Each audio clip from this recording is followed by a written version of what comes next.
going to show you a typical carnivore meal that I eat, and I'm going to show you how I cook it. So let's go down to the kitchen and get started, shall we?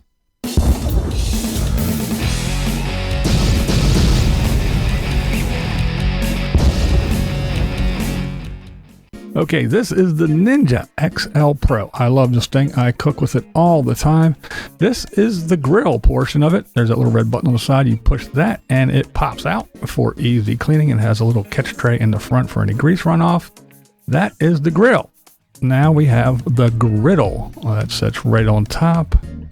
Very cool. I use that 90% of the time. And here we have the air crisp basket, or the air fryer basket, if you will. I use this sometimes, but yeah, mostly for wings and things like that you want to air crisp up real quick. And there you have that. Okay, let's just turn this puppy on, and there you have it. It is has many settings, and it is on the grill setting at the time. And let's go through some of the other settings. All right, you give it a little turn, and there we have, that's the griddle. There we have air crisp. That is the dehydrate setting. And we have bake, broil, roast. And there you go, back up to grill. Now you push this button there and you can change the temperature.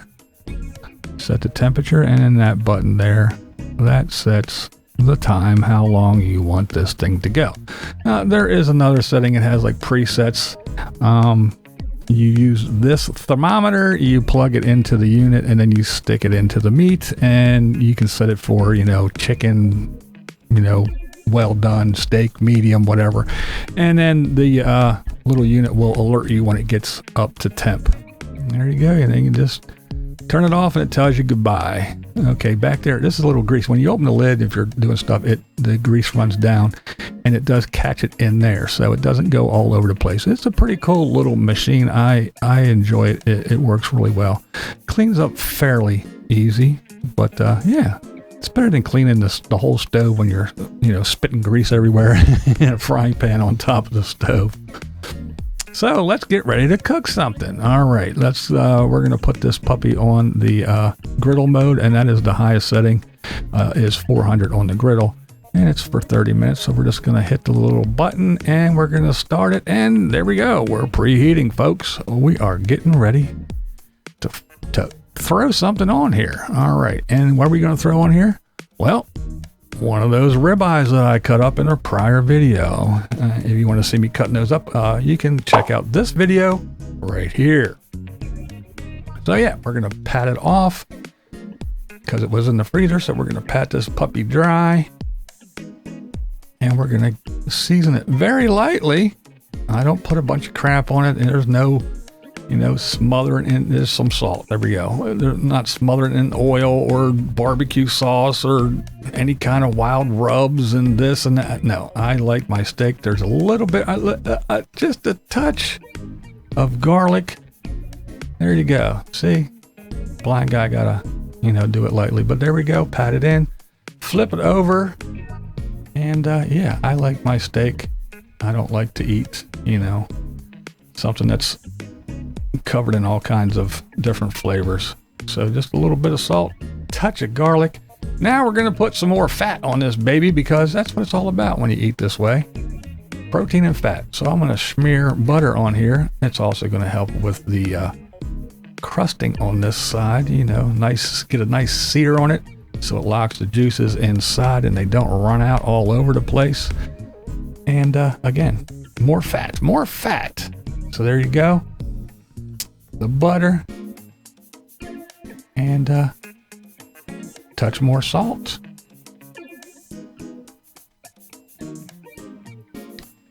And white pepper. We're going to do a little bit of white pepper. That's right. It's easier to digest than the black pepper. It's better for you, so I use the white pepper in just a little bit. no oxalates in the black pepper, or less oxalates, I should say. Black pepper has lots of oxalates in. And that was the trimmings, as if you saw the other thing, those little pieces of meat and fat. Add food. We're all preheated. We're ready to go. And here we go. Just open it up, flip it on there, and there we go. Look at that butter sizzling. These are those little pieces that I cut up in that other video of the trimmings. It's just little hunks of ribeye and fat. It's little pieces of fat. I like to crisp them up. Sometimes I will throw these little things when I'm making a big batch. I'll throw these in that air fryer basket and air fry them. They come out nice and crispy, especially when there's lots of fat, less meat, but more fat. Yeah, the fat crisps up real nice, and I enjoy that. So we'll just shut it down and let her cook. While we're doing that, let's get some eggs out, because, yep, we're going to make some eggs. 2 eggs, steak, 2 eggs. What the hell? Let's do one more. Let's do one more. That's right. 3 eggs, some trimmings, and a nice big ribeye. There it is. Now, this has been flipped. So no, it didn't cook it like that on the one side, but yes, it has been flipped, and I did a thing. Now we're gonna temp check this thing. We're almost there, getting there. Another minute or so, and this thing will be ready. And yeah, we let it go for a little bit longer. We check the temp again, and it is ready to come on out. So we're gonna set this baby here for about anywhere from 3 to 5 minutes and let it rest. Let all those juices redistribute. Because if not, you cut it open and everything just runs out and all the juices run out all over the place and you got a big mess. I like to let it set, and plus it cooks a little bit more, so you have to keep that in mind too. And but yeah, it keeps the juices in and it redistributes. So a nice, moist, awesome steak, instead of, like I said, just opening it up and then letting all those juices run all over the place. And plus, my wife hates that. If she puts it on, see, I eat on this cutting board, but the wife, she eats on a plate. She's a human. She's not an animal like me, and she hates when she cuts into a steak and her plate gets filled with all that. Yeah, she does not like that. It turns her off. So, plus it is better for better eating. So we're gonna put these 3 eggs right here on the griddle. Now there is some, we'll say steak goo and everything on there. I do just pop the yolks a little bit, because I don't eat bread or anything, so there's nothing for a good old dippy egg or over easy egg. My granny used to say a dippy egg. Yeah, so I don't do that. And since I made a mess, we're gonna clean up that I made real quick while these eggs are cooking. They don't take long in this thing either. So yeah, we're going to flip them babies over.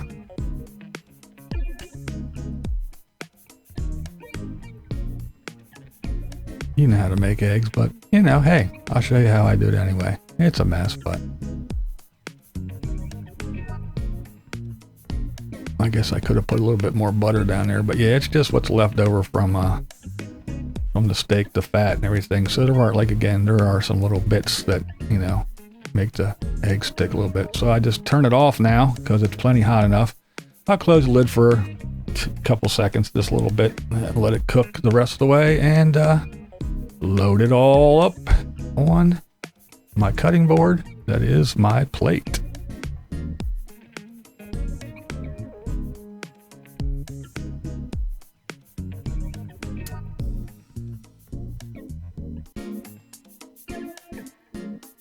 Now we can get this steak off this plate and transfer it over onto the cutting board.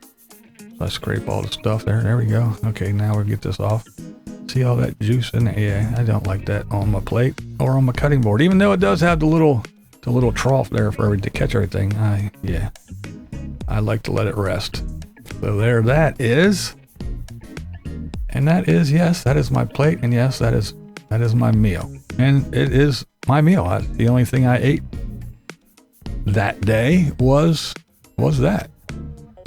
Now we'll cut into here. Now the light doesn't show it. It is definitely a lot pinker than it looks on camera, and especially in the center even more. It's real nice and pink and juicy. But see, I cut into it. It's not just gushing and oozing all that juice because it did redistribute. And there you go. There you have it. My typical carnivore meal. So there you have it. That is a typical quick and easy meal. That's something I eat a lot. Now, I know this isn't for everybody, and that's not the point of this. I'm not saying that anybody should or should not. It's just if you're interested and you have questions or you have anything, you can come check this out. You can ask me questions in the comments or whatever. It's just I'm just sharing what I do, and like I said, it's that's not the purpose, is to convert or say this is the best. You can eat, do whatever. I mean, whatever blows your skirt up, that's what you should do. You know what I'm saying? And it's just that simple. So I know. Is that all you eat? It's steak and eggs? Well, come back and I will share some more of my carnivore recipes and meals. Now, if you are a carnivore that eats dairy, I have some recipes for tacos. I make tacos, and I also make pizza. And no, there's no flour. There's no, almond flour or any, nothing. No, I will show you. So stick around and come back for more if you are interested. And if you're not, you have no interest in the carnivore stuff, then again, I'm not trying to push this stuff as gospel or anything else or the way to live. It's just what I do. And as always, you don't have to agree with anything I say. And that's not the point here. The point is, this is Blind Views, and that's the way I see it. What we do here is go back. Loud.